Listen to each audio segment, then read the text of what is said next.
नया साल है, नया साल सभी को बहुत उन्नति के साथ, आत्मीयता के साथ बढ़ने के लिए हमारा परमेश्वर प्रभु यीशु मसीह में सहायता करे। फिर से आपने मुझे जो अवसर दिया, वो सभी को धन्यवाद देता हूँ। विशेष करके दतिया कलीसिया के सभी जो जिम्मेदार भाई के, प्रभु के दासों के लिए धन्यवाद देता हूँ और फिर से आपके बीच में आने का अवसर जो प्रभु ने मुझे दिया है, इसलिए प्रभु को बहुत-बहुत धन्यवाद देता हूँ। प्रियो, हम कलीसिया के महत्व को देख रहे हैं और कलीसिया क्या है? कलीसिया परमेश्वर की रचना है और उस संसार में परमेश्वर की दृष्टि में सबसे श्रेष्ठ रचना है। परमेश्वर अगर कलीसिया को देखते हैं, तो वो परमेश्वर को सोने का दीवट दिखता है, बहुत प्रिय दिखता है। वो क्योंकि वो कलीसिया जो है प्रभु यीशु मसीह की दुल्हन है और हम जो विश्वासी लोग हैं, जब हम प्रभु यीशु मसीह को स्वीकार किया, ग्रहण किया, फिर हमें उद्धार मिला। उद्धार मिलने के बाद जब हम बपतिस्मा लिया, तो हम जो है प्रभु यीशु मसीह के साथ हमारा मंगनी हुआ है और जब हमारा प्रभु यीशु मसीह के साथ मंगनी हुआ है, तो जल्दी ही हमारा यीशु मसीह के साथ विवाह भी होने वाला है और वो विवाह जो है संसारिक विवाह जैसा नहीं है, जैसा पति-पत्नी एक साथ आते हैं, लोग धूम मचाते हैं, ऐसा नहीं है। वो आत्मिक बातों में है, कलीसिया और प्रभु यीशु मसीह साथ में रहने वाले हैं और वो विवाह जल्दी होने वाला है। जब हम पवित्र शास्त्र बाइबल में आते हैं, तो नया नियम में हम जो 27 किताब को देखते हैं, तो पहले हम 4 सुसमाचारों को देखते हैं। 4 सुसमाचार है जो प्रभु यीशु मसीह के सारे बातों को दिखाता है। प्रभु यीशु मसीह का जन्म, प्रभु यीशु मसीह के कार्य को, प्रभु यीशु मसीह की मृत्यु को, जी उठने को, स्वर्ग जाने के, उस बातों को दिखाता है। तो हमारा जो दूल्हा है, प्रभु यीशु मसीह है, उसको ये चारों सुसमाचार उसको प्रकट करते हैं। फिर हम देखते हैं प्रेरितों के काम जो है, कलीसिया को दिखाता है और कलीसिया का कैसा स्थापना हो गया, कलीसिया ने कैसे-कैसे कार्य किए हैं, उसको हम प्रेरितों के काम में देखते हैं। फिर उसके बाद हम अगर आगे जाते हैं, जो रोमियो को पत्री से लेके आगे तक हम जाते हैं, तो वहाँ पर जो प्रभु यीशु मसीह की दुल्हन है कलीसिया, उसको लिखे हुए वो लेटर है, पत्र है। प्रभु यीशु मसीह के साथ हमारा मंगनी हुआ है, हम उसकी दुल्हन है और जो दुल्हन है, जो कलीसिया है, उसको लिखे हुए पत्र है।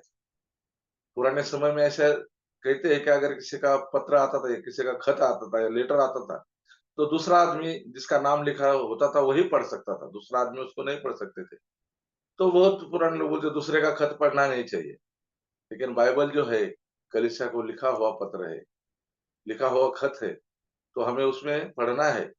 क्योंकि कलीसिया को जो अभिवचनों को दिया है और कलीसिया कैसा होना चाहिए, वो सारे बातों को, दुल्हन कैसी होना चाहिए, दुल्हन कैसा पवित्रता के साथ बढ़ना चाहिए, जो उसका दूल्हा उसको लेने के लिए आने वाला है, तो उसके लिए पत्रों को लिखा है। और हम आखिरी में देखते हैं, जब हम प्रकाशित वाक्य में आते हैं, तो वहाँ पर हम देखते हैं कलीसिया और दूल्हा जो प्रभु यीशु मसीह है, उसका ब्याह होने वाला है, विवाह होने वाला है और उस बात को हम देखते हैं। तो ये सारा जो योजना है परमेश्वर का है, इसके लिए हम परमेश्वर को धन्यवाद देंगे। हम प्रभु यीशु मसीह का जुड़े हुए हैं और हम कलीसिया है जो परमेश्वर के और प्रभु यीशु मसीह का दृष्टि में बहुत ही हम कीमती है। जब हम इस संसार में है प्रियो, तो हमें बहुत दुःख पीड़ा से जाना पड़ रहा है। अगर हम अ, सुलेमान का जो सॉन्ग ऑफ सॉन्ग है, अपना श्रेष्ठ गीत है, उसका अगर दूसरा अध्याय और दूसरा वचन को पढ़ेंगे, श्रेष्ठ गीत का दूसरा अध्याय दूसरा वचन,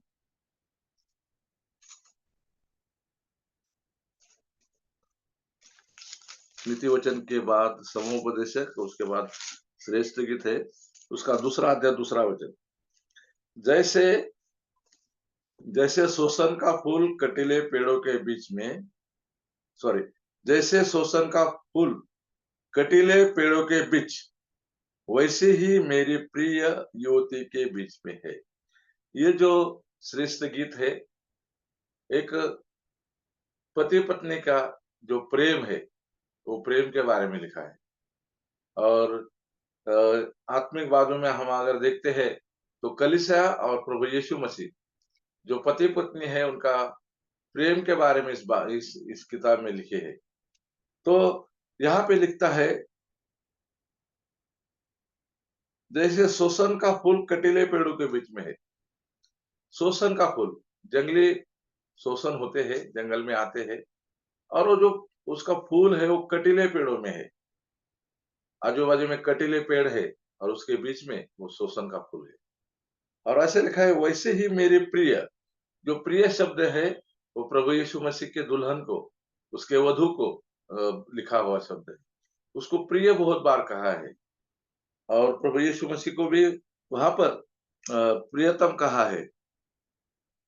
अ, तो हम यहाँ पर देखते हैं कि जो प्रिय है, वो कलीसिया है और वो युवती के बीच में। कलीसिया अभी उस कटीले पेड़ों के बीच में है, लेकिन कलीसिया नष्ट नहीं होगी। भले ही कटीले पेड़ों में है, लेकिन उसको नष्ट नहीं कोई कर सकता है, क्योंकि 2000 साल होके गया है कलीसिया स्थापित हुई है, और कलीसिया बढ़ते गए, बढ़ते गए, बढ़ते बढ़ते जा रहे हैं। हम प्रेरितों के काम में देखते हैं, जब कलीसिया का शुरुआत था तो 120 लोग थे। फिर उसके बाद पेंटेकोस्त आया, और पेंटेकोस्त के समय में पवित्र आत्मा आया। फिर पतरस ने भाषण किया, 3000 लोग इकसठ हो गए। फिर आगे हम देखते 5000 लोग। ऐसा कलीसिया बढ़ते बढ़ते बढ़ते गया, और पूरे संसार भर में प्रभु यीशु मसीह की कलीसिया है। और उसको नष्ट करने के लिए अभी भी बहुत प्रयत्न हो रहे हैं, लेकिन कलीसिया नष्ट नहीं होगी। प्रभु यीशु मसीह जल्दी ही आकर अपनी कलीसिया को, उद्धार पाए हुए लोगों को, जो हम हैं, हमको साथ में लेके जाने वाले हैं। तो जब हम इस संसार में है प्रियो, तो हमारे जीवन में भी हम कटीले पेड़ों का अनुभव करते हैं, क्योंकि चारों ओर कटीला पेड़ है, तकलीफें है, और वो तकलीफ को बीच में भी जो हम अनुभव पाते हैं, उसके बारे में हम कुछ बातों का अभी देखने वाले हैं। आज नया साल है, और उसके लिए हम एक खास वचनों को देखने वाले हैं। आइए हम हमारे मेन विषय की ओर जाएंगे। पहला राजा, उसका अध्याय 20 और उसका वचन 22 को हम पढ़ेंगे। राजाओं की किताब, फर्स्ट किंग 20 और वचन है 22। राजाओं का किताब, तब उसका उस नबी ने इस्राएल के राजा के पास जाकर कहा, जाकर लड़ाई के लिए अपने को दृढ़ कर और सचेत होकर सोच कि क्या करना है, क्योंकि नए वर्ष के लगते ही आराम का राजा फिर तुझ पर चढ़ाई करेगा। धन्यवाद ब्रदर। यहाँ पे हम देखते हैं, तब उस नबी ने इस्राएल के राजा के पास जाकर कहा, जाकर लड़ाई के लिए अपने आप को दृढ़ कर। पहला बात, क्या कहा? जाना है, और लड़ाई के लिए अपने आप को क्या करना है? दृढ़ करना है, मजबूत करना है। फिर दूसरा लिखा है, सचेत होकर सोच। दूसरी बात। फिर तीसरा बात क्या लिखा है? कि क्या करना है। तीसरी बात है, क्योंकि नए वर्ष लगते ही आराम का राजा फिर तुझ पर चढ़ाई करेगा। हम यहाँ पे देखते हैं, आराम का राजा जो है एक शैतान का चित्र है। और जब नया साल शुरू होगा, तो फिर से वो क्या करेगा? उस पर चढ़ाई करेगा। और ये बात किसको कहा है? एक नबी ने, जो इस्राएल का राजा है। और वो राजा जो है, उस समय में जो राजा राज्य करता था, वो था अहाब। अगर हम अध्याय 20 के शुरुआत में जाएंगे, पहले वचन में, तो वहां पर हम देखते हैं अहाब की आरामियों पर विजय। अभी जो आरामी का राजा है, बेन हदद उसका नाम है। और वो बेन हदद जो राजा है, वो आरामी का राजा है, सीरिया का राजा है। अभी प्रियो हम देखते हैं, सीरिया का जो अभी राजा था, सीरिया का जो तानाशाह था, अभी का समय में, अभी एक पिछले 10-15 दिन पहले, वो तानाशाह को बहुत तानाशाही उसका चल रहा था। लोगों को आज़ादी नहीं था और लोगों ने उसका तख्ता पलटी किया, उसको भगाया और आज वहाँ पर बहुत ही लोग खुश हैं। कई सालों से वहाँ पर क्रिसमस नहीं मना था सीरिया में, लेकिन इस समय में क्रिसमस भी मनाया है। तो ये तानाशाह वहाँ पर अभी भी था। उस समय में भी सीरिया का जो आरामी है, आराम जो है, वो सीरिया का राजा था। आराम सीरिया का नाम है और वहाँ पर बेन-हदद राजा था और वो भी बहुत ही तानाशाह के जैसा था। और उसने क्या किया? 20 का एक वचन देखते हैं हम लोग। आराम के राजा बेन-हदद ने अपनी सारी सेना इकट्ठा की और उसके साथ 32 राजा और घोड़े और रथ थे।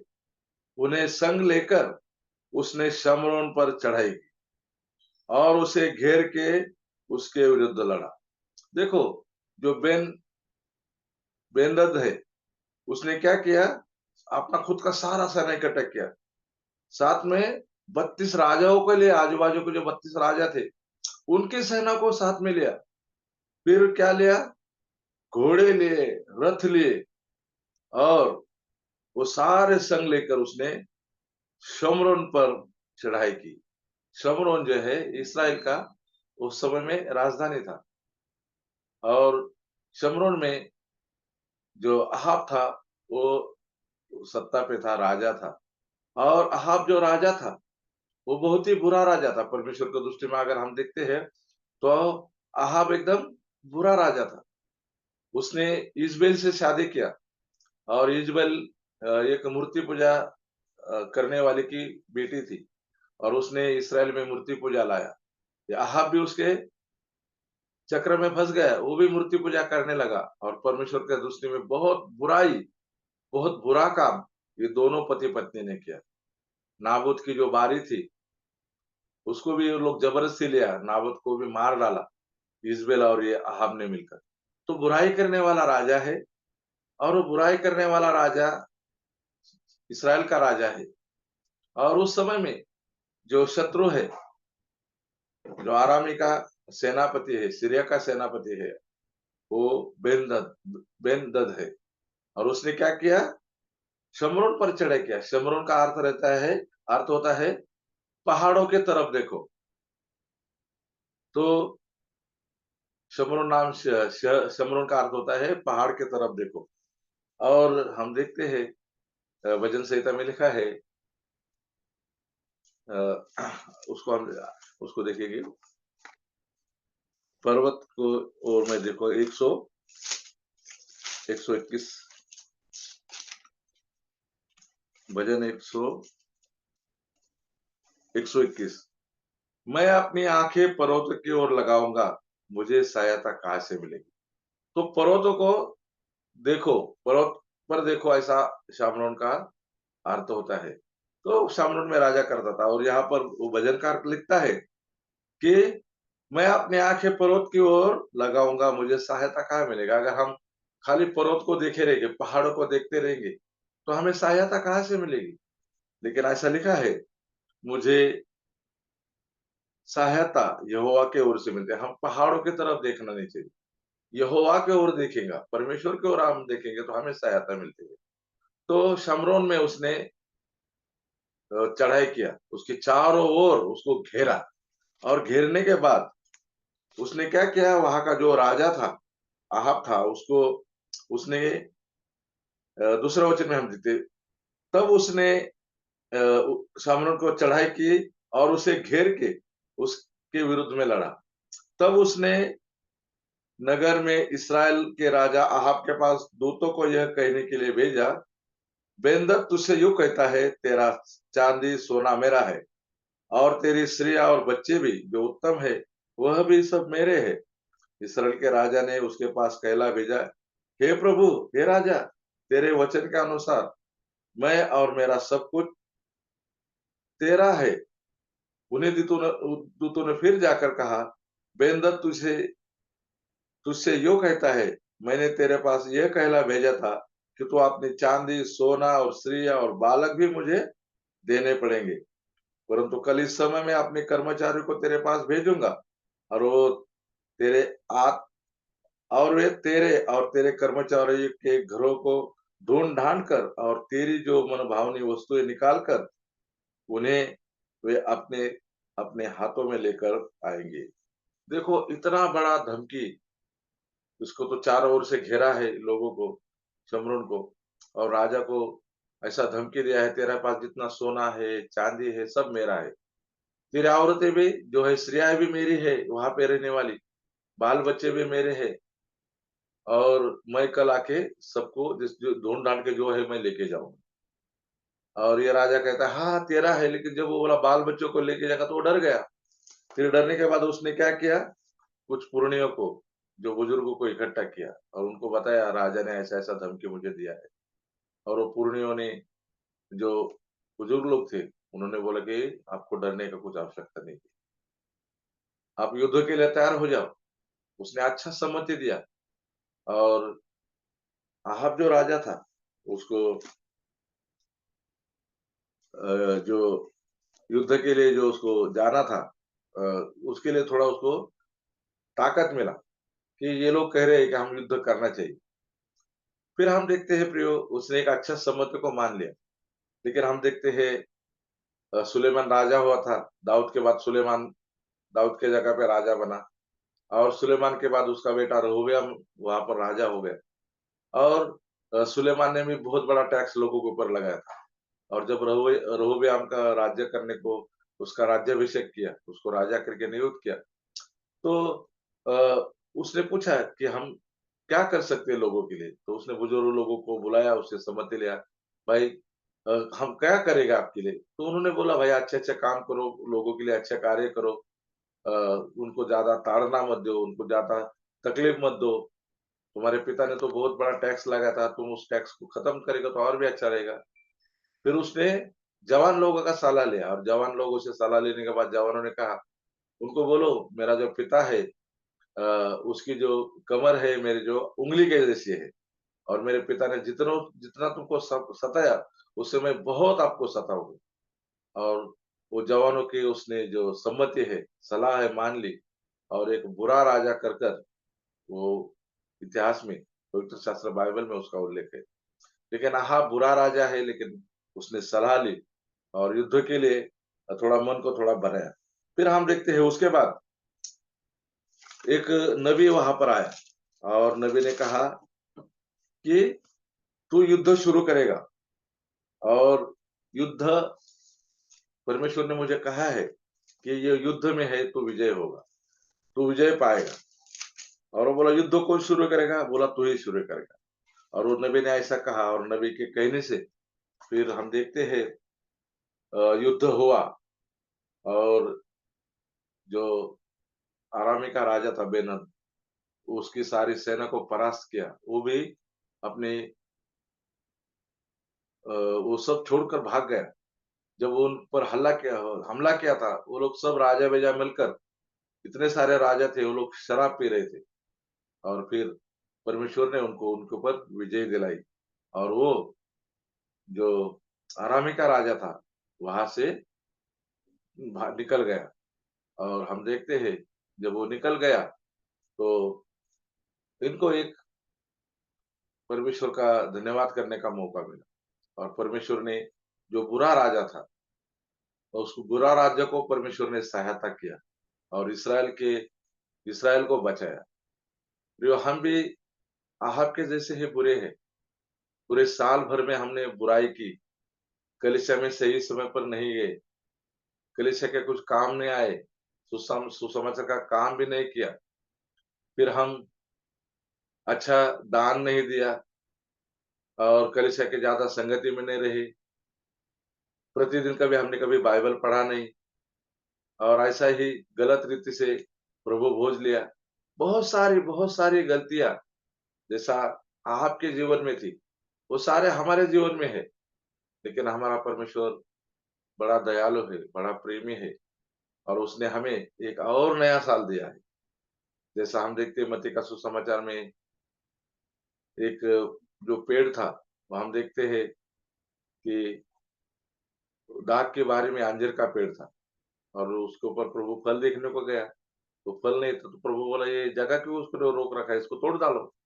फिर मालिक कहता है, प्रभु और 1 साल है ना, मैं उसको खाद डालूँगा, उसको पानी दूँगा और 1 साल तक हम इंतज़ार करेंगे। अगर 1 साल में फल नहीं देता है, तो हम उसको काट डालेंगे। प्रियो, हमारे लिए 1 साल और प्रभु ने दिया है। हमने पिछले साल में अगर फल नहीं दिया रहेगा, तो प्रभु हमें क्षमा करे, लेकिन 1 साल और हमारे जीवन में दिया है। प्रियो, हम जो अगर देखेंगे, तो हर एक दिसंबर और जनवरी में सबसे ज़्यादा मरने वाले लोगों की संख्या रहती है। दिसंबर और जनवरी में बहुत सारे जगह पर एक्सीडेंट होते हैं, बहुत जगह पर भूचाल आते हैं, बाढ़ें आती है और सारे संसार में सबसे ज़्यादा शराब दिसंबर में वो बिकती है। सबसे ज़्यादा शराब इन दिनों में लोग पीते हैं। शराब पीने से कई लोग मर जाते हैं और बहुत लोग ज़्यादा मरने का जो संख्या है, वो दिसंबर और जनवरी में होता है। लेकिन प्रभु की बड़ी दया है, हमको प्रभु ने फिर से 1 साल दिया है, नया साल दिया है, ताकि हम फल दें।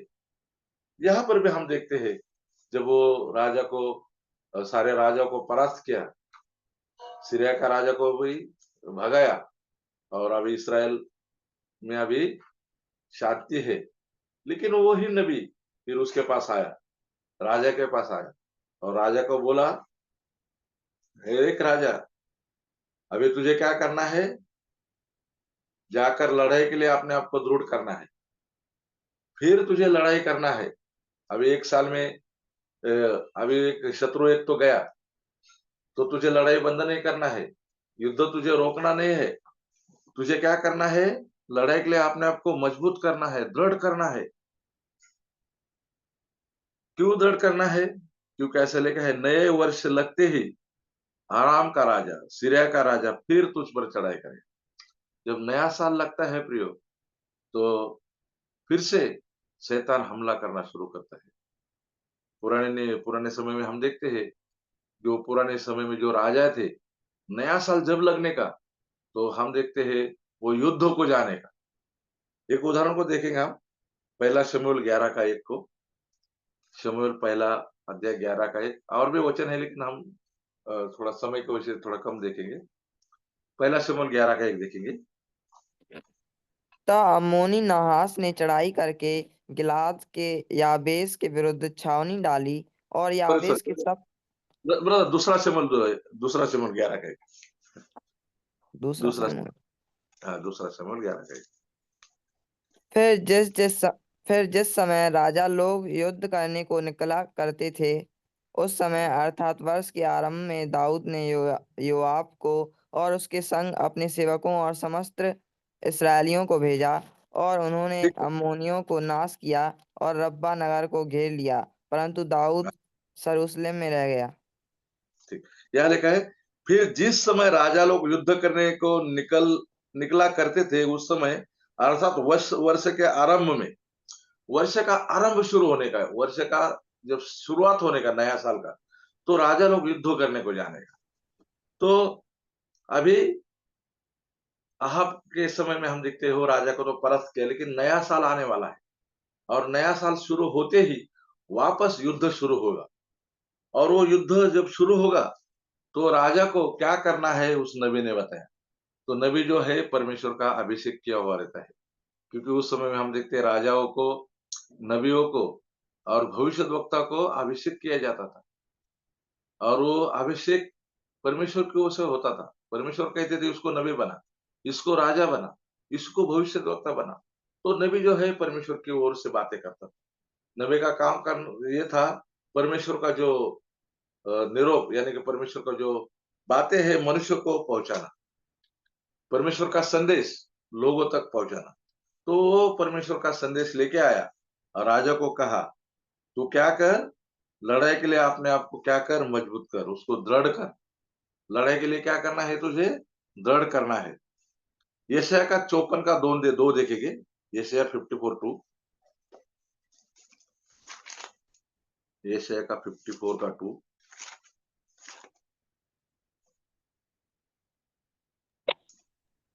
अपने तंबू का स्थान चौड़ा कर और तेरे डेरे के पट लंबे किए जाएं। हाथ मत रोक, रस्सियों को लंबी और खूंटों को दृढ़ कर। ठीक है। ये खूंटों को दृढ़ कर, ऐसे लिखा है। आपने तंबू का स्थान चौड़ा कर। प्रियो, यहाँ पर कहा है कि आपने तंबू के स्थान को चौड़ा कर। अभी जिस जगह पे हम रहते हैं, जो हमारी कलीसिया है, तो अभी तक हम हमारे कलीसिया में उतने ही काम करते हैं। हम अभी तक बाहर नहीं जाते हैं। लेकिन यहाँ पे एक आज्ञा है। अपना जो तंबू है, जो अपना घर है, अपना शरीर का भी है, वो भी हमारा एक तंबू है। उसको हम देखते हैं, दूसरा कुरिन्थ का 5 का पहला वचन में लिखा है, हमारा शरीर भी एक तंबू है और कलीसिया भी एक तंबू है, एक घर है। तो उसको क्या करना है? उसका स्थान हमें चौड़ा करना है। तेरे डेरे के पट लंबे किए जाए। जो अपना डेरा है रहने का, उसको भी हम चौड़ा करना चाहिए। परमेश्वर के सुसमाचार को बताना चाहिए। हाथ मत रोक, काम करते रहने का, हाथ पे हाथ धर के नहीं रहना है। फिर लिखा है रस्सियों को लंबाए और खूंटों को दृढ़ कर। जो तंबू जब बनाते थे तो उसको कपड़े डालते थे, फिर उसको खूंटी लगाते थे, उसको खूंटी को एकदम पक्का करके वो तंबू को खींच के बांधने का। क्योंकि कोई अगर बड़ा ये आएगा, तूफान वूफान आएगा तो वो उखड़ेगा नहीं। तो उसको दृढ़ करते थे। तो यहाँ पे लिखा है, खूंटों को क्या करने का है? दृढ़ करने का है, उसको गहरे में डालने का है। खूंटी ऐसे छोटा-छोटा नहीं लगाने का। थोड़ा हवा का झोंका आएगा, उखड़ जाएगा।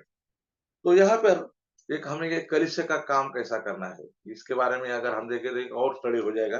एक-एक बातों को हम देखेंगे। तो वहाँ पर हम देखते हैं कि वहाँ पर हमारा तंबू का स्थान चौड़ा करना है और हाथ पे हाथ रख के हमें नहीं रहना है। खूंटों को दृढ़ करना है, हमें गहराई में खूंटों को ठोकना है।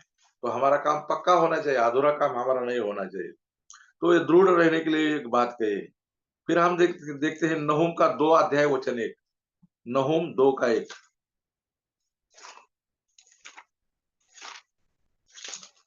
नहूम 2 का 1। सत्यानाश करने वाला तेरे विरुद्ध चढ़ आया है। गढ़ को दृढ़ कर, मार्ग देखता हुआ चौकस रहे और अपनी कमर कस, अपना बल बढ़ा दे।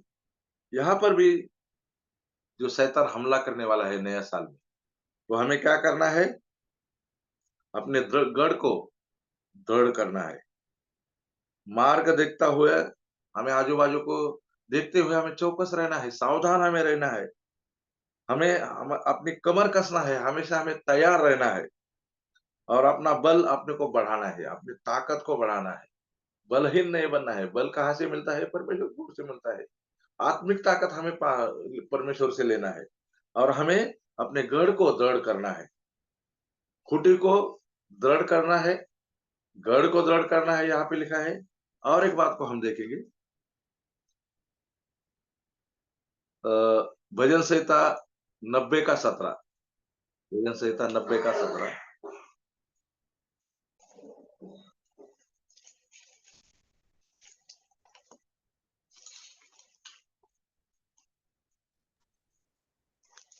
और हमारे परमेश्वर यहोवा की मनोहरता हम पर प्रकट हो। तू हमारे हाथों का काम हमारे लिए दृढ़ कर और हमारे हाथों के कामों को दृढ़ कर। तू हमारे हाथों के काम हमारे लिए दृढ़ कर। हम जो काम कर रहे हैं, कार्य कर रहे हैं, हमें प्रार्थना करना है परमेश्वर से कि हमारे हाथों के काम को क्या कर? तू दृढ़ कर। और हमारे 2 बार लिखा है, तू हमारे हाथों का काम हमारे लिए दृढ़ कर और हमारे हाथों के काम को दृढ़ कर। तो हमें एक बात ये दृढ़ करना है। और एक बात ये लिखा है, प्रकाशित वाक्य 3 का 2 में लिखा है, कि कलीसिया के लिए लिखा है वहाँ पर। प्रकाशित वाक्य 3 अध्याय 2 वचन।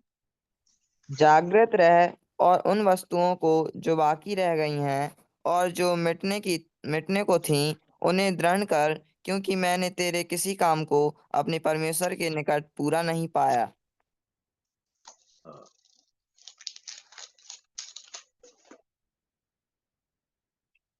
3 का 2 में हमने देखा।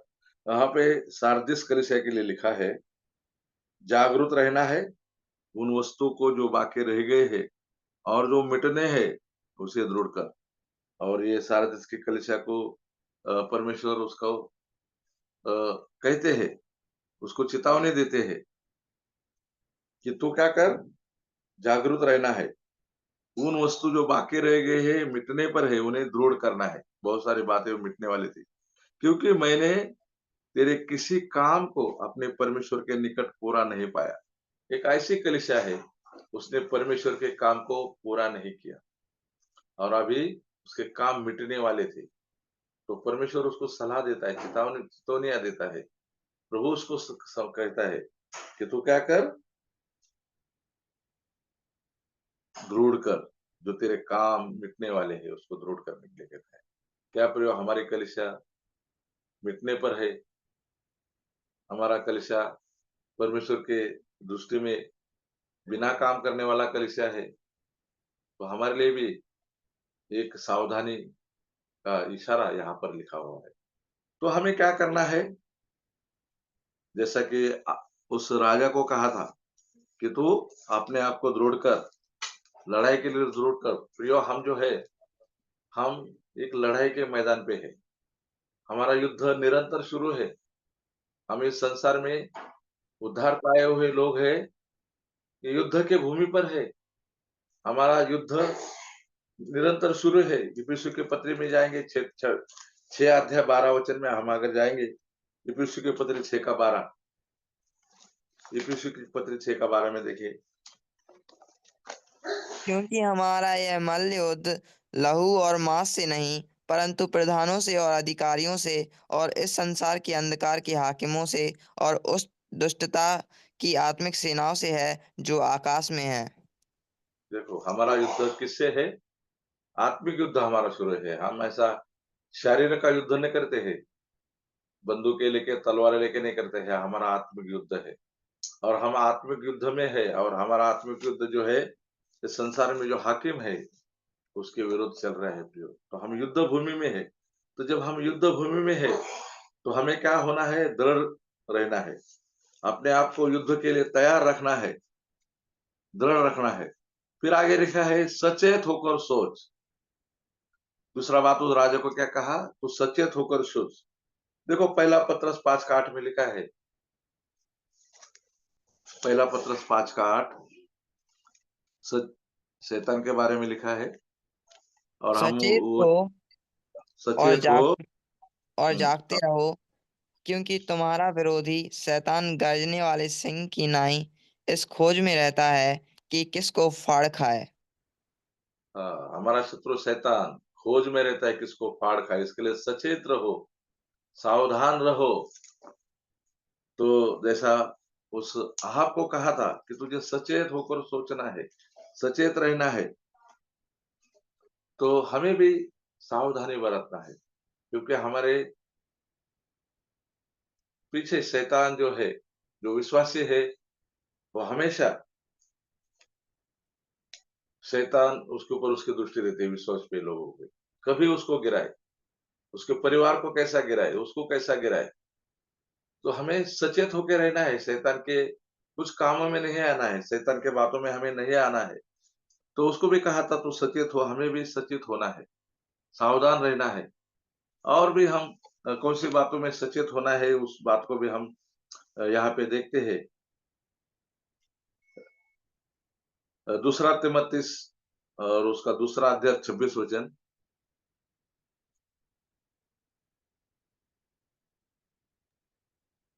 और इसके द्वारा उसकी इच्छा पूरी करने के लिए सचेत होकर शैतान के फंदे से छूट जाएं। हमें सचेत होकर शैतान के फंदे से छूटना है। विरोधी जो हमारा शैतान है, और हमें उसके विरोध में सचेत रहकर उसका फंदे से हमें छूटना है।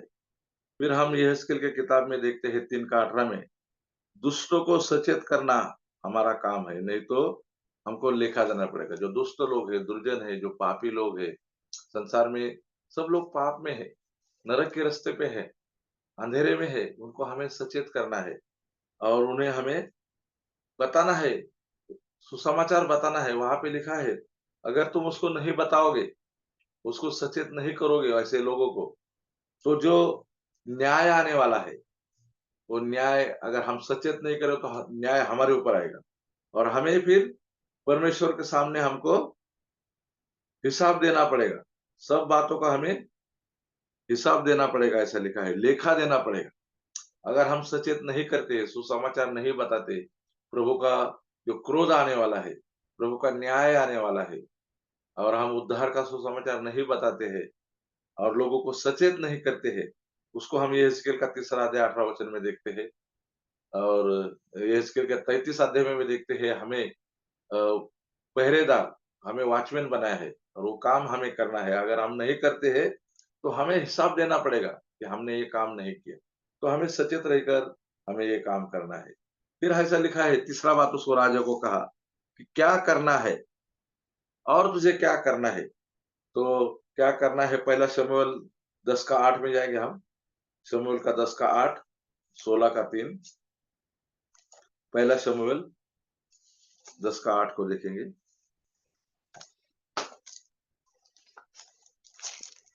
और तू मुझसे पहले गिलगाल को जाना, और मैं होमबलि और मेलबलि चढ़ाने के लिए तेरे पास आऊँगा। तू 7 दिन तक मेरी बाट जोते रहना, तब मैं तेरे पास पहुँचकर तुझे बताऊँगा कि तुझको क्या-क्या करना है। तो यहाँ पे हम देखते हैं, जब शमूएल के द्वारा शाऊल को राजा करना था, तो उसको क्या करने के लिए कहा था? तो उसको कहा था कि तू मेरे से पहले गिलगाल को जा, फिर होमबलि, मेलबलि चढ़ाने के लिए मैं तेरे पास आऊँगा और फिर 7 दिन तक मेरा इंतज़ार करना और फिर मैं तेरे पास पहुँचूँगा और तुझे क्या करना है वो बताऊँगा। तो शाऊल को अभी राजा बनाना है और उसको क्या करने के लिए सब बताया शमूएल नबी के द्वारा। क्योंकि पहला राजा इसराइल का, लोगों ने उसका मांग किया था, हमें राजा चाहिए, और उसको शाऊल को राजा बनाना था और उसको बोला तो गिलगाल को जा, मैं आऊँगा 7 दिनों के बाद। लेकिन जब देखते हम, उसको थोड़ा देरी हुआ, तो शाऊल ने क्या किया, वो सारे बलिदान खुद ही कर डाले।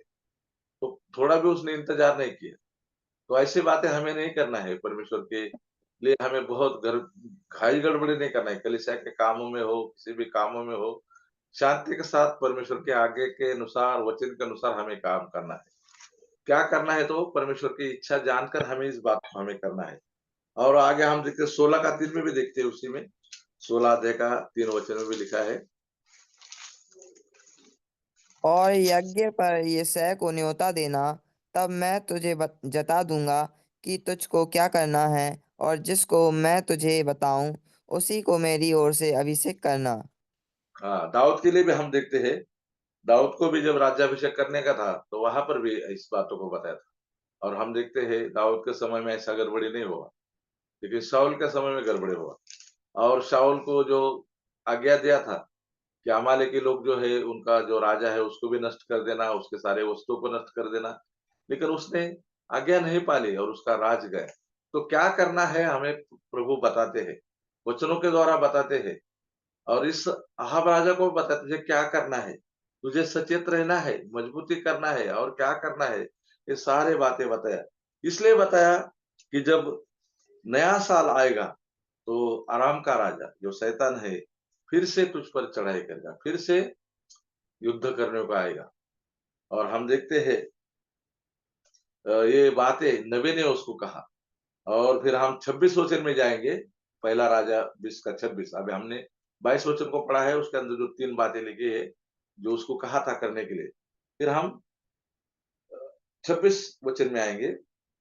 नए वर्ष के लगते ही बेनहदद ने आरामियों को इकट्ठा किया और इसराइल से लड़ने के लिए आपेक हो गया। फिर नया साल शुरू हो गया। पहला तो हार गया था, फिर वापस दूसरा साल आया, नया साल शुरू हो गया और वो इसराइल से युद्ध करने के लिए अपेक में गया। हम ऐसा देखते हैं, पहला तो हारा हुआ था, लेकिन अभी बोला मैं जीतूंगा। पहला तो वो बोला था, मैं इसराइल को ऐसा धूल चटाऊंगा, पूरे इसराइल का ऐसा इकट्ठा करूंगा जैसे मैं, मेरे एक मुट्ठी में मट्टी जैसा है। अभी वो कहा गया है, पहला शमरोन में गया था, और शमरोन का अर्थ हमने क्या देखा, पहाड़ की तरफ देखना। अभी वो सारी सेना को इकट्ठा किया और अपेक में गया। क्यों गया मालूम है क्या? उसके पहला देखो एक वचन लिखा है,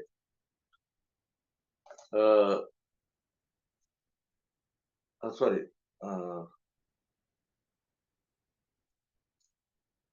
23 वचन में लिखा है, तब आराम के राजा के कर्मचारियों ने उससे कहा, उन लोगों का देवता पहाड़ी देवता है, इस कारण वे हम पर प्रबल हुए, इसलिए हम उनसे चौरस भूमि पर लड़े तो निश्चय हम उन पर प्रबल हो जाएंगे।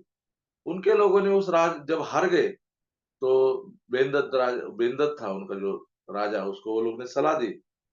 वो राजकर्मचारी जो सीरिया के लोग, उसने कहा, अरे उनका परमेश्वर ने हमको हराया, उनका परमेश्वर पहाड़ी देवता है और हम जब पहाड़ पे उन पे लड़ाई करेंगे तो हम हारेंगे। अभी हम क्या करेंगे, एक समतल जगह, ऐसी जगह पर हम युद्ध करेंगे, क्योंकि हम फिर जीतेंगे वहां पर। फिर वो कहा गए, अपेक में गए, हम ऐसा लिखा है। तो अपेक का अर्थ होता है बाड़ा, बाड़ा या बंदिश जगह, जो दीवार चारों ओर से लगी रहती है, तो उसको बंदिश जगह रहता है। तो उसका अर्थ होता है जमीन पर जो बाड़ा लगा रहता है, तो उसका आपेक का वैसा अर्थ होता है। और वो लोग आपेक को लड़ने को आए।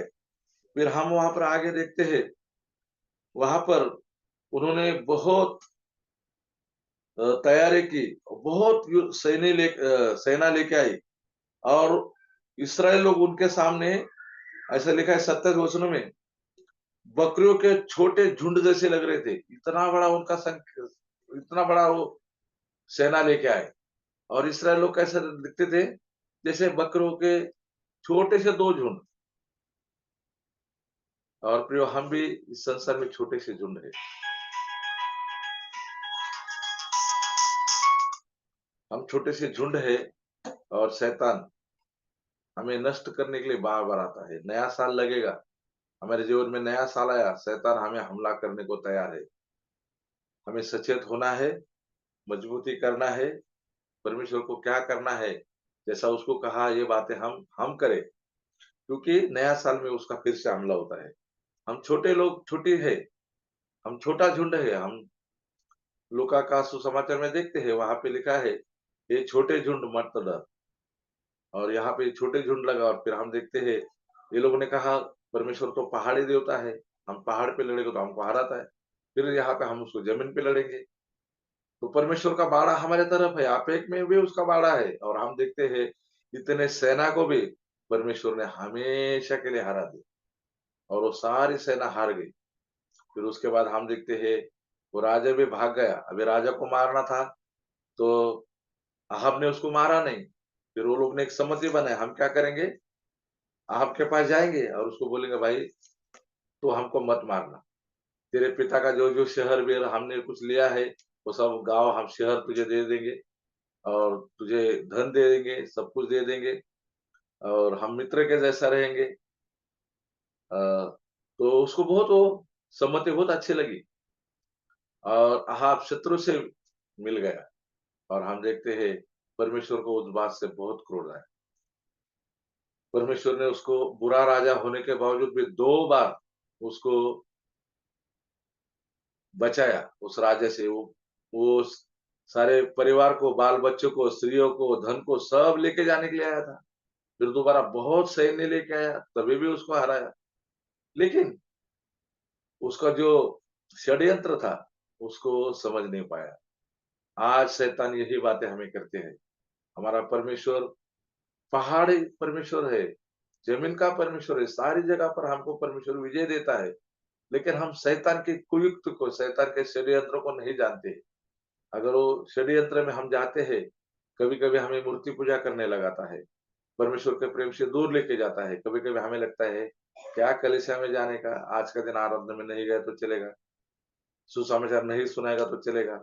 बहुत सारी बातें हमारे जीवन में लाता है प्रियो, और हम उस षड्यंत्र को, शैतान को हम मान लेते हैं। और जैसा अहाब राजा था, उसके बारे में हम आगे देखते हैं, सबसे बुरा राजा होके गया, और वो मूर्ति पूजा करने लगा। और वो बहुत यहू ने उसके घराने का पूरा नष्ट कर दिया। उसकी पत्नी को भी हम देखते हैं, उसको उसका महल से नीचे फेंक दिया, और उसको कुत्तों ने खाया। इतना बुरा उनका दोनों का अंत हो गया। तो परमेश्वर बचाता है, परमेश्वर छुड़ाता है, बुरे लोगों को भी छुड़ाता है। हमको भी साल भर संभाला है, सारी बुराई हमने की, लेकिन परमेश्वर ने हमें अभी तक नया साल दिया है। फिर नया साल में वापस शैतान हम पर हमला करने वाला है। हम देखते हैं आजू-बाजू में परिस्थिति अच्छी नहीं है, लेकिन प्रभु हमारे साथ है। प्रभु हमारा पहाड़ी परमेश्वर है, भूमि का भी परमेश्वर है, सारे विश्व का परमेश्वर, सारे सृष्टि का परमेश्वर, वो हमारे साथ है, हमें डरने की कोई आवश्यकता नहीं। वो हमें चलाता है और जो हमारा युद्ध है, हमारा युद्ध जो है वो संसार के हाकिम से है। और देखिएगा हमारा युद्ध पहला पत्रस 2 का 11, पहला पत्रस 2 का 11,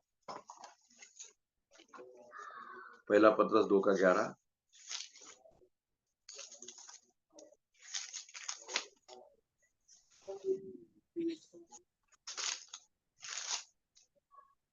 तो भी स्वर्गदूत जो शक्ति और सामर्थ में उन उससे बड़े हैं, प्रभु के सामने उन्हें बुरा भला कहकर दोष नहीं लगाते।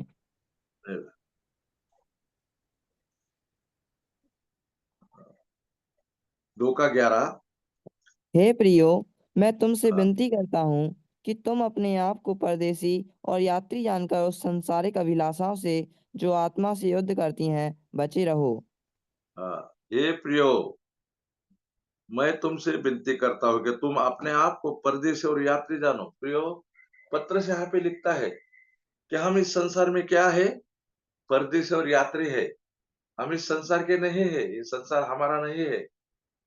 हमारा स्वदेश स्वर्ग में है, हम स्वर्ग में रहने वाले हैं और हमें अनंत काल का जीवन देने के लिए हमारे प्रभु यीशु मसीह ने हमारे लिए प्राण को दिया है। उसके लहू के द्वारा हमें खरीद लिया है। हम इस संसार के नहीं, संसार का जीवन हमारा क्या 70, 60, 80, 90 साल, उसके बाद क्या है? लेकिन हमें अनंत जीवन दिया है और वो अनंत काल में हम रहने वाले हैं। इसके लिए हम जो है अपने आप को परदेशी और यात्री जानकर संसार के अभिलाषा से हमें दूर रहना है और आत्मा से, जो संसार की अभिलाषा है हमारे आत्मा से युद्ध करती है और उससे हमें बचे रहना है। अभिलाषा जो है शरीर की अभिलाषा, आंखों की अभिलाषा, जीविका का घमंड, हम यूहन्ना का पहला पत्री में देखते हैं, ये हमारे जीवन में जो शैतान से है। हमको संसार की चीजें अच्छी लगती है, हमारे प्राण को बहुत अच्छी-अच्छी चीजें लगती है, हम उसमें पाप में गिर जाते हैं। तो ऐसा इसमें हम जो अभिलाषा में हम फँसते हैं, तो उससे हम बचने के लिए यहाँ पे पतरस कहता है और हम जो अभिलाषा से हमें अभी युद्ध करना है। अभिलाषा कुछ भी आएँगी तो हमें उसको हराना है, नहीं कि उससे हम जीत प्राप्त कर लेंगे। हम देखते हैं अदन के बगीचा में आदम हार गया, लेकिन प्रभु यीशु मसीह गेत्सेमनी के बगीचे में जीत गया। शैतान को उसने परास्त किया। सलीब पर वो भले हमारे लिए मारा, लेकिन शैतान का उसने सिर को कुचल दिया है। प्रभु यीशु मसीह वहां पर शैतान को हरा दिया है। पहला जो आदम है वो शैतान से हार गया, शैतान की बातें माना, लेकिन दूसरा आदम आदम आखिरी आदम प्रभु यीशु मसीह ने, जब प्रभु यीशु मसीह का परीक्षा हुआ जंगल में 40 दिन उपवास के बाद, तो हम देखते हैं शैतान को उसने परास्त कर दिया। तो हमारा प्रभु यीशु मसीह युद्ध में हमें जय देने वाला प्रभु है। तो हमें उस अभिलाषा से हमें अभिलाषा के विरुद्ध हमें युद्ध करना है। और एक बात को हम देखेंगे, याकूब की पत्री उसका 4 का 1, इससे पहले है पत्र से पहला है याकूब की पत्री 4 अध्याय पहला वचन। तुम में लड़ाइयाँ और झगड़े कहाँ से आ गए? क्या उन सुख विलासों से नहीं जो तुम्हारे अंगों से लड़ते भिड़ते हैं? हाँ, आगे भी पढ़े बड़े। हाँ, तुम लालसा रखते तुम हो। लालसा रखते हो और तुम्हें मिलता नहीं। तुम हत्या और डाह करते हो और कुछ प्राप्त नहीं कर सकते। तुम झगड़ते और लड़ते हो, तुम्हें इसलिए नहीं मिलता कि मांगते नहीं। जी, थैंक यू ब्रदर। यहाँ पे हम देखते हैं तुम में लड़ाई और झगड़े हैं। हमें अलग बात के लिए लड़ते हैं, हम शैतान से नहीं लड़ते हैं, अभिलाषा से नहीं लड़ते, हम दूसरे बातों के लिए लड़ते हैं और हमारी विलास के लिए, सुख के लिए हम लड़ते हैं, हमारी लालसा के लिए हम लड़ते हैं और उसके लिए लड़ते तो हमें कुछ बातें नहीं मिलती है।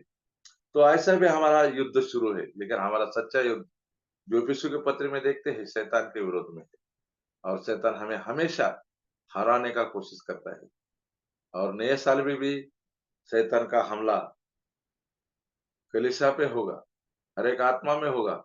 लेकिन हम जैसे कि उस राजा को कहा था कि जाकर आपने आपको दृढ़ कर, सचेत होकर सोच, क्या करना है।